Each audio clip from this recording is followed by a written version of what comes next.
मुस्लिम आरक्षण को लेकर के जो अपना फैसला दिया है वह स्वागत योग्य है। भारत का संविधान धर्म के आधार पर आरक्षण की अनुमति नहीं देता। मुस्लिम जातियों को जबरन ओबीसी में घुसेड़ करके उन्हें यह आरक्षण दिया था, इसका जोरदार जवाब दिए जाने की आवश्यकता है। देखिए, कोलकाता हाईकोर्ट ने ओबीसी आरक्षण नहीं बल्कि मुस्लिम आरक्षण को लेकर के जो अपना फैसला दिया है वह स्वागत योग्य है। भारत का संविधान धर्म के आधार पर आरक्षण की अनुमति नहीं देता। वेस्ट बंगाल की मुख्यमंत्री टीएमसी की सरकार ने राजनीतिक तुष्टीकरण की पराकाष्ठा पर चलते हुए सन 2010 में 118 मुस्लिम जातियों को जबरन ओबीसी में घुसेड़ करके उन्हें यह आरक्षण दिया था। यानी 118 ये जातियां, इसका मतलब ओबीसी का हक जबरदस्ती हड़प रही थी।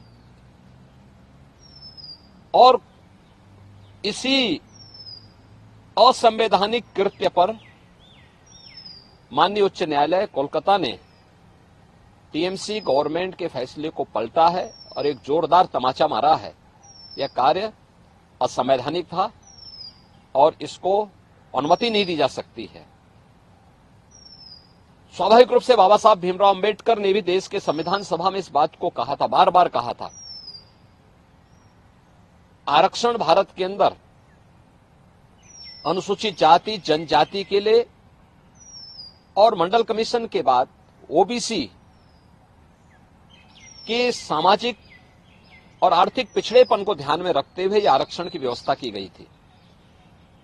लेकिन धर्म के आधार पर आरक्षण की इजाजत भारत का संविधान कभी नहीं देता।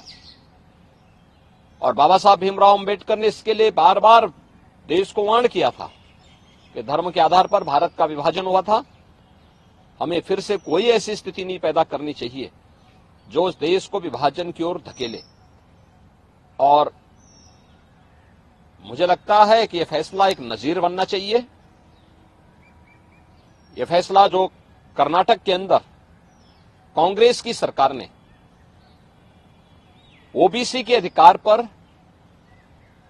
इसी प्रकार की सेंधमारी करते हुए मुसलमानों को आरक्षण देने का काम किया है, और कांग्रेस की सरकार ने आंध्र प्रदेश के अंदर भी इस प्रकार की जो शरारत की थी, इसका जोरदार जवाब दिए जाने की आवश्यकता है।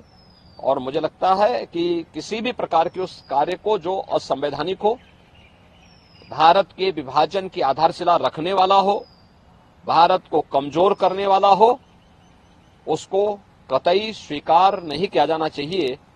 देश की कीमत पर राजनीति की जो एक नीति चल रही है, खासतौर पर कांग्रेस और इंडी गठबंधन से जुड़े हुए दलों में जो होड़ लगी है, इस होड़ को पूरी तरह खारिज किया जाना चाहिए और इसको बेनकाब किया जाना चाहिए।